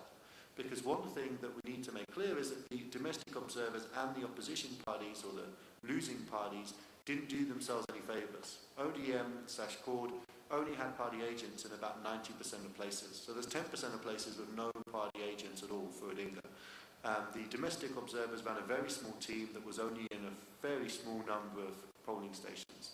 So the vast majority of polling stations didn't have solid domestic election observation, and they didn't have opposition party observation. Just following on from Nick's points about whether people see this as kind of disorganisation, incompetence, poor planning, or as kind of intentional neglect and as a big conspiracy. I think one of the issues is the very small margin in terms of just winning the election in the first round. So if you look at the opinion polls prior to the election, the Ipsos Innovate one, which is the most reliable, Uhuru and Ruto had just gained a slight lead, I think about 46% to 45% or something like that. But this, in opinion poll, obviously people say that they'll vote, but far more people said that they were going to vote than is likely that actually we're going to end up voting.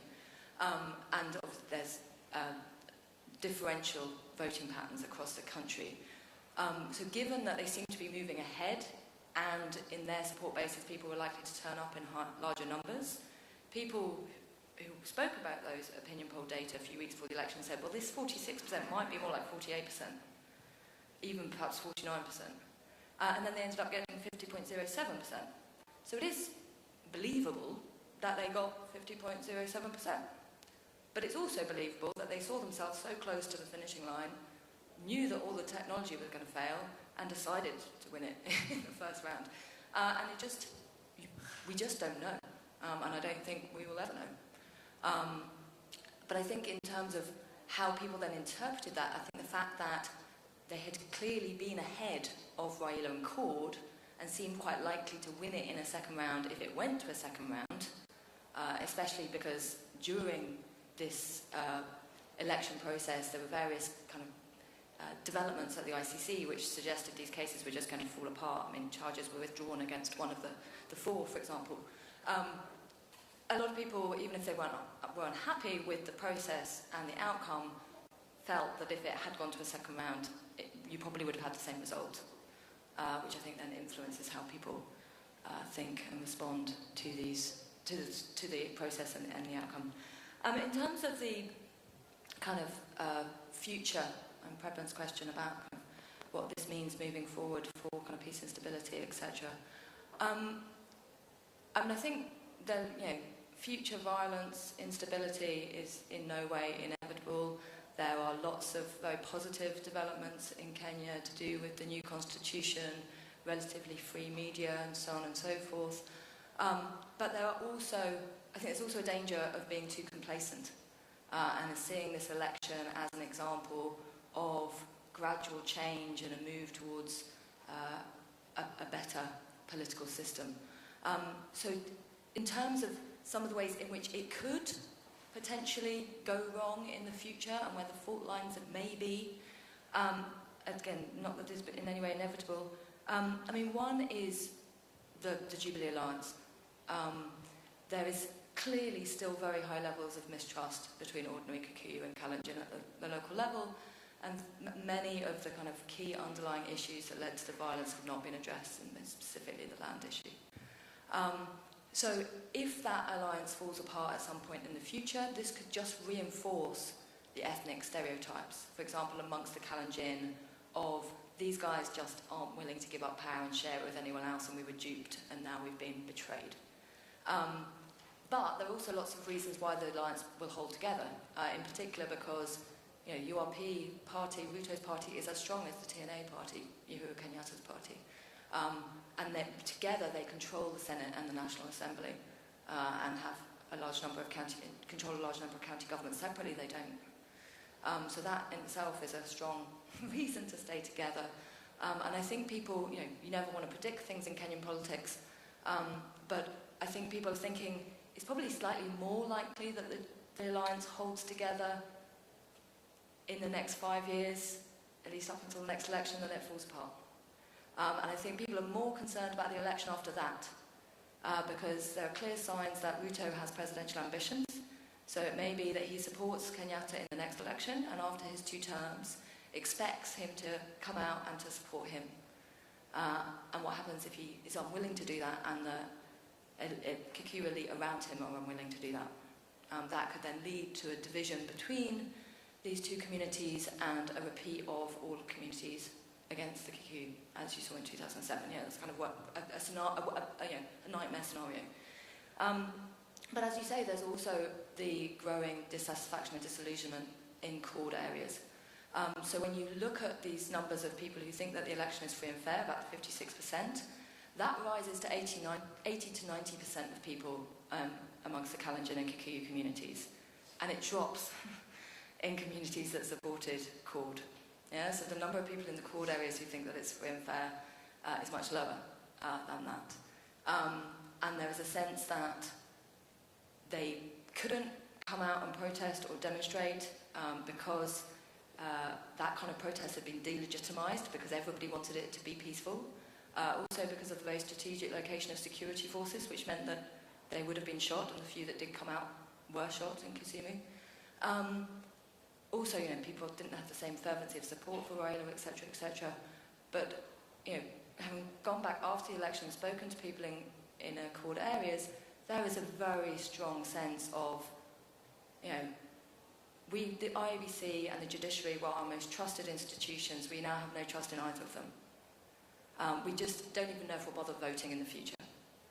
So there's a very strong sense of disillusionment and marginalisation, which could be countered with time, or it could grow. And I think here, Anders' point about devolution and what happens with devolution is really important.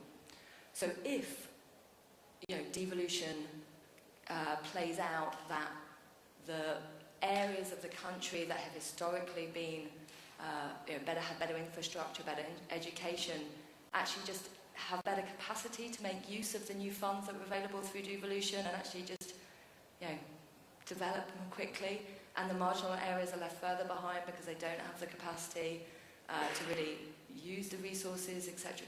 If you see a further divergence and further growing inequalities between these centralised areas and the peripheral areas, and that can overlap onto these existing grievances and sense of frustration and marginalisation, which could be really dangerous moving forward, especially if people feel that organised politics is just what's the point? And you could potentially see the growth of things like MRC, the Republican Council of the Coast. Potentially. Again, not inevitably. But I think there's, I suppose my argument is there's a lot of positive things about Kenya and there's a lot of signs that things are moving forward, but I think also people shouldn't be complacent. And there's a lot of things that, further issues that need to be addressed. But I've been talking too long, so I'll pass over.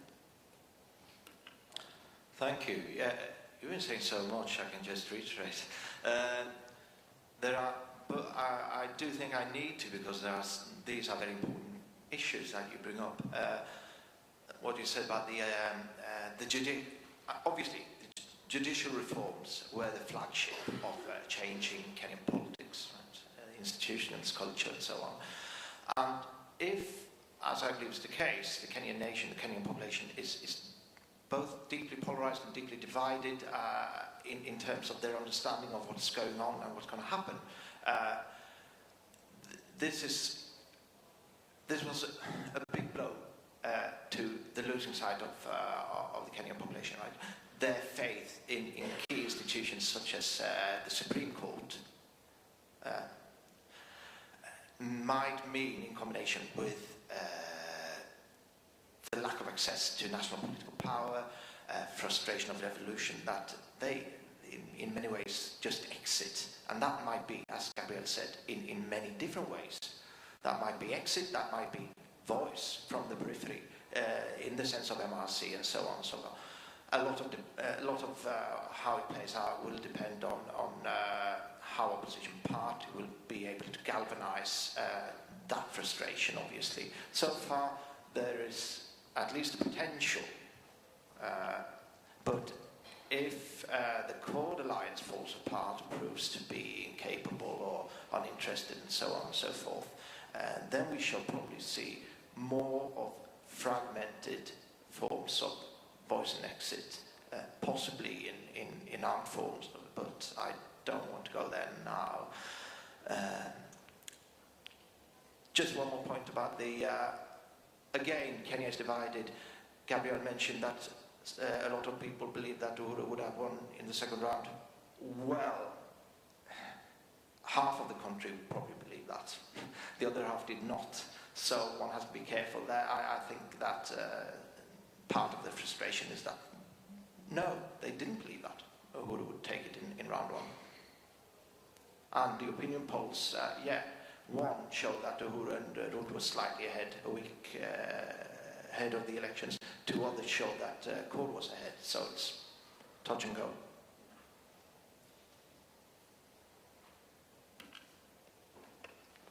I wanted to address, we had a question about technology and new ways to rig and social and virtual networks, and then I just had a few final thoughts. I don't know anything about the Nigerian elections and technology. I'll have to study that. So I'm sorry I can't answer that question. In terms of technology and new ways to rig, that's a very interesting question, and that's one of the reasons why computer scientists are kind of nervous about electronic voting without a paper audit trail. Even if in the US, when you vote, you might vote on a screen, but it will print a receipt showing your final vote, essentially on paper, so that there's a paper audit. One of the things that happened in terms of technology at BOMAS that was really stressful was that the servers broke down at BOMAS. So at the final tallying center, where they're supposed to have complete control of the vote, even the server wasn't working. This is not good.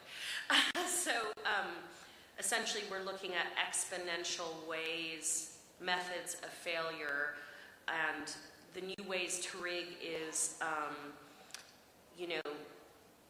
that's why it's really important to have a manual and an electronic voter register, because you could obviously add names in the electronic register unless there's a manual check. There's like 100 fancy ways to rig. That's why people are uncomfortable with fully electronic systems. In terms of the social and virtual networks, there's just like an enormous field of work out there that people aren't doing, and I really hope and pray that political scientists start, looking at this as well. Sociologists and anthropologists. It's so interesting because, there's a lot of different levels where this could be happening. You can look at sort of political party strategies. We heard a great talk on, the debate as performance, political performance in Kenya. Then you can look at campaigning. Is it effective? If you're a quantitative person, you could see campaigning over social media. You could look at, Facebook as expression. What I think is so interesting, actually, is people's jokes are hilarious, and they're a way of, you're not doing hate speech, but you're making a political expression that's actually pretty funny, that hits some of the hot issues, but takes the sting out of it. And so that's a funny point. But I wanted to, so does that answer the question, Edith? Okay. I had a few big ideas just I wanted to mention. In terms of devolution, I wonder if Anders can talk about this more, is like we're dealing right now of a battle between kind of the centralized state and the counties, where it seems like Kibaki almost was trying to override efforts at devolution through, by appointing the commissioners. But I wanted to say that, you know, the fact that there weren't enough political party agents in polling stations, that's something that's fixable, and again, that's a process institution issue. And I wanted to note that from a class standpoint, one concern for me about Kenya's future in politics that I think we haven't talked about enough is, are we looking at an oligarchy instead of a democracy? Are we looking at a landed political class that has very little in common with peasants or rural people in Kenya, you know, who really aren't representing the issues of like the lower middle and the peasant class, and that's across ethnic groups. And then, you know, land, we have a horrible land problem in Kenya. The three largest landowners are the three last presidents. The teachers are trying to get paid something decent while the MPs are making significantly more than American Congress people. So we have a real inequality problem in Kenya. And it's my hope that we don't just look at, you know, multi-party democracy as we've got different parties and they compete and it's competitive, but substantive democracy. Are people's issues being addressed? Okay. So we just have time for a couple more questions. There was the person at the back, and then, yeah. I wanted to ask a question about Peter Kenneth, but Peter Kenneth, because he had, of course, no chance to be elected because he had, I guess, no political base. I'm not a political scientist. I just live in Kenya, so just noticing that he doesn't seem to have much of a base. But he alone, it seemed to me, in listening to the candidates on television, seemed to have a very well articulated kind of platform, a set of ideas, of actual ideas that one could act upon, something beyond, land reform, of course, and more roads, and the things that are obvious for any candidate to mention. My question, I guess, is there any chance, do you think, that politicians who are in a position to be elected will begin to adopt these more substantive kinds of platforms for their campaigns? And do you think the Kenyan electorate would like to hear that, would like to move beyond the kinds of camaraderie that exemplifies the usual kind of political confrontation between candidate and audience? I'm married to a Samburu, and so I happened to witness one of Ruto's visits to the Samburu, in which he very astutely came in a helicopter, landed in the middle of an Ilmugat ceremony where a lot of people were gathered in the forest, and he just hung out. He said, "Are there questions that I can answer for you?" But he didn't espouse any ideas, any explicit ideas about anything. He put on a shuka so that he looked like other men, and he basically hung out with us for several hours so that people would like him and think he was genuine.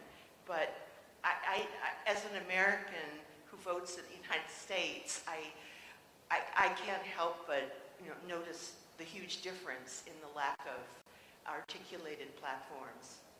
Thank you. And then there was a gentleman just in front. Thank you. I have a challenge to something I've heard before that you guys said. And I'd like to turn it into a challenge for us as researchers working on Kenya.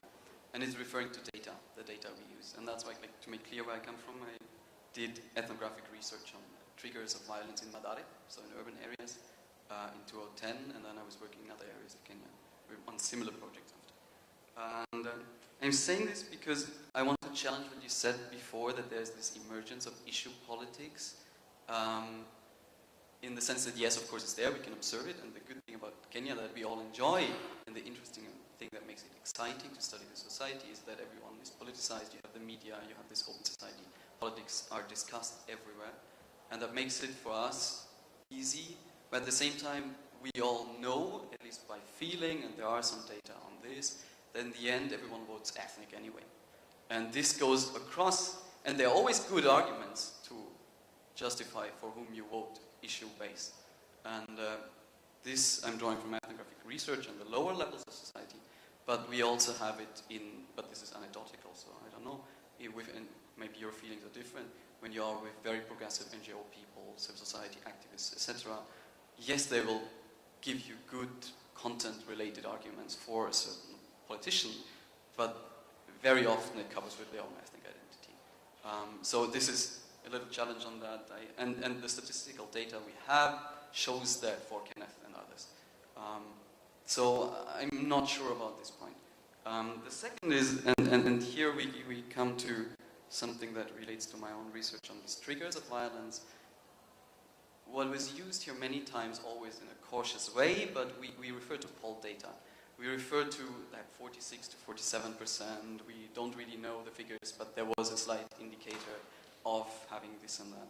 And what we know from the period before the outbreak of violence, 2007 to 2008, is that these daily updated polls in the newspapers, in the radio, which are based on very dubious, like basically two institutions that we know are a bit tricky, and we could argue that they don't really have ground data for having like a 42% this day, 43% this day, then a drop down to 41% every single day in the run-up to elections.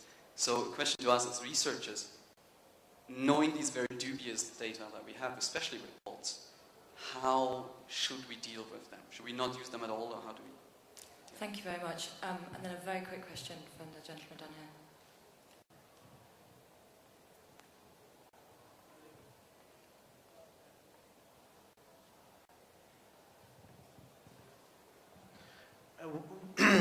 One just brief reflection. You all talked about potential conflicts and the coming elections, not only next, but the election coming of that.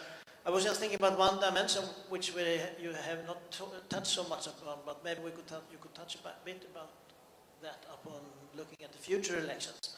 In a way, what really do the regional dimension mean here? The relative involvement of Kikwete, for instance, in appeasing the conflict during the last elections, or a more stable development in Tanzania, challenges in Uganda, of course, but also the relatively stable development in Rwanda, and in front of all, of course, the East African Union getting more of a political frame. Is that something that could be a stabilizing factor for the upcoming elections, or could that be something which could be a framework where all these conflicts, some potential conflicts, could be managed? And lastly, I just like to say that is Varagir, your name, the comment that I think it's important to look into the class issue also. It's really good that that come up. Brilliant, thank you very much. We're going to go in reverse order. Well, start with Anders. Thank you. Time is short. I'll concentrate on the two first questions rolled into one, that is the politics of content, question mark. I stand by mine and assumingly Gabrielle's point of view that I think it's misleading to try to separate ethnicity from ideology or content in a clear-cut manner.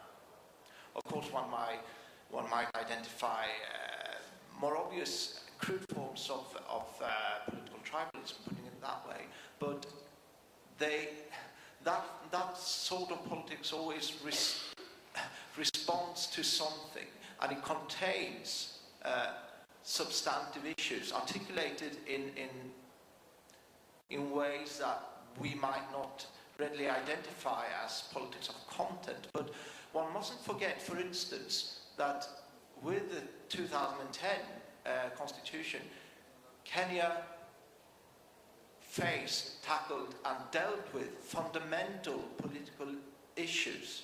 I mean, the sort of things that were dealt with in that constitution. Can you get more fundamental political issues than that? I mean, it's not just about the tax rate when you talk about politics of substance. Obviously, one would like to have even more positive campaigning, putting it that way. This campaign was heavily characterized by the ICC factor and the sort of negative campaigning that followed from that. Obviously, yes. Having said that, it's not that politics of issues disappeared from all of the candidates. I mean, it's conventional wisdom that Martha and Peter Kenneth promoted politics of content. Myself, I'm not so sure. Thanks. I suppose with the potential conflicts, I mean, one of the issues for me is, you know, the fact that this time around there was so much faith in the judiciary and the IEBC, and that does seem to have been eroded, and that erosion seems to be higher in particular geographic areas of the country. And I think one of the interesting things about the Supreme Court decision is that it set a very high bar for any future petition around election results. So it will be, unless you have a smoking gun, basically the Supreme Court will uphold and validate the presidential election results. So whether people will be willing to go to the Supreme Court in the future if they feel that there's rigging again, but there's not a smoking gun, in the sense that would be one could prove in the time frame set, is a potential concern, I think. In terms of Peter Kenneth, I mean, I think Peter Kenneth is a very interesting politician, and I think one of the things that struck me, speaking to some of the people who were working in his campaign and who were quite close to him, was that he seemed to be playing the long game. And there were question marks about quite how ideas-based he actually was. So there seemed to be questions about the fact that he felt that it was useful to position himself as a particular type of politician, to make a name for himself, so that in a couple of elections' time, he could replace Uhuru as the most prominent Kikuyu politician. And this came out quite clearly when question marks were raised about, you know, when it became clear that he wasn't going to win, about why he wasn't entering into an alliance with politicians who are closest to him politically, i.e. Raila. And the idea seemed to be that if he joined a coalition with Raila, he would lose a lot of support, any support that he had in the Kikuyu areas, and then therefore damage his potential career moving forward. So I think there's quite an interesting discussion around Peter Kenneth and the kind of politics he was playing. And there seems to be an idea that he may be in there for the long haul and playing a long game. So I don't think we'll have heard the last of him. But I think in terms of, you know, his relative performance, he did present himself in a very good way. He's very articulate, and he does have a good record, for example, with his constituency development fund use. In terms of the data and the challenge, I agree, you know, for example, with the opinion polls. I don't think you can just use the opinion poll data blindly. I think you have to look at the kind of opinion poll that was held. And some of them are very unreliable. Some of them are slightly more reliable. And then you have to kind of unpick it. So as I was saying, you know, when Ipsos Synovate brought out their opinion poll, which is one of the more reliable ones, it does have a slightly bigger sample than a lot of the others, you then had to go, oh, okay, well, this meant many people were saying they were going to vote. That's really unlikely. So given voting patterns, these numbers might actually mean something different. So I think you have to, I think that it's data worth engaging with and using, but I think it has to be used in intelligent ways that are, that take account of the complexity of local context and what these numbers might actually really mean and what people might be lying about and what they might be being honest about and so on and so forth. And in terms of, you know, whether politics is actually ideological, I suppose the point is, And as Anders was saying, I don't see them as separate, and I think this comes from my understanding of ethnic identities and ethnic groups. Are historical communities that come together, and those alliances can fragment, they can amalgamate and become bigger, they can join up with new allies, they can rebrand themselves as particular types of groups, which allows them to remain salient and relevant. Yeah? So, for example, for the Kalenjin vote, this time round, given what happened in the Mao and the position taken by Raila, most of the Okiek I spoke to were firmly in the Raila camp. Yeah? But they were still voting largely as a group. But it's, I think, the ability of groups to develop over time, and the fact that they are historical, so a sense of we-ness comes from a past, which then makes particular policies and particular interventions more appealing or more concerning to particular groups, and the way those groups can, as I say, make new allies, differentiate themselves and cut into subgroups, such as the Luya community often does in the elections, allows those ethnic identities to remain relevant and salient in ways that, as Anders was saying, means that ideas of vested interests and perceptions about how those interests are best protected and move forward often kind of map on to ethnic identities rather than seeing it as separate. We're running out of time and everyone needs their lunch, so two very good points. One of the best jokes going around in Nairobi around the elections was, how do you tell us someone's Kikuyu middle class? They'll tell you they'll vote for Peter Kenyan. And, I mean, he was kind of the guy you said you were going to vote for if you weren't really comfortable about saying you were going to vote for Uhuru Kenyatta, right?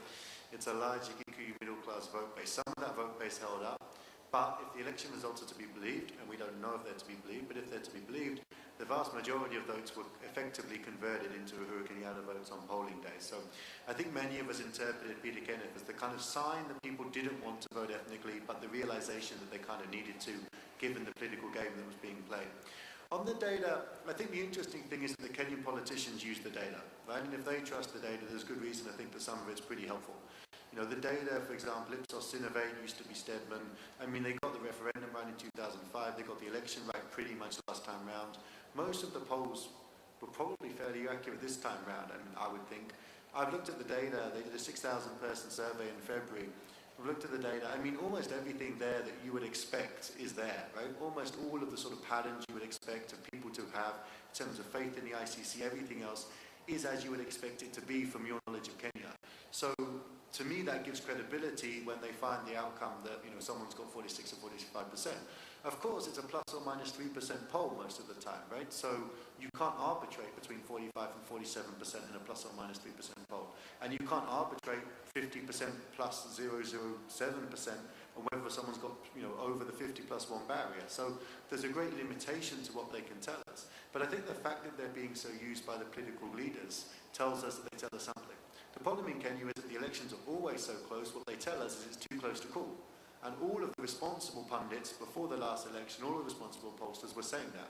But you're completely right. I mean, I think one of the problems is people don't differentiate enough between the good companies that are, you know, like ECAS2013, who are regulated by Ipsos, who've been doing this for a long period of time and have a track record, and sometimes are sampling up to 6,000 people and can therefore speak about the variation between ethnic groups and between different regions meaningfully, and some of the smaller fly-by-night guys who are doing a 1,000-person poll that may be conducted over the phone, which obviously is hitting a different demographic, and all the rest. So like Gabrielle, I would say, you know, use it, but use it with caution. But it is interesting that an increasing number of Kenyan political leaders are commissioning their own polls to work out whether or not it's worth them actually running in the election. Of course, they then tell everyone the polls are meaningless because the polls show that they're not doing as well as they want. But they don't run because they don't want to waste their money. So it's an interesting thing, but if they believe it, then I believe it. Okay, thank you very much. Thank you for staying to the bitter end and for your fantastic questions. Thank you very much.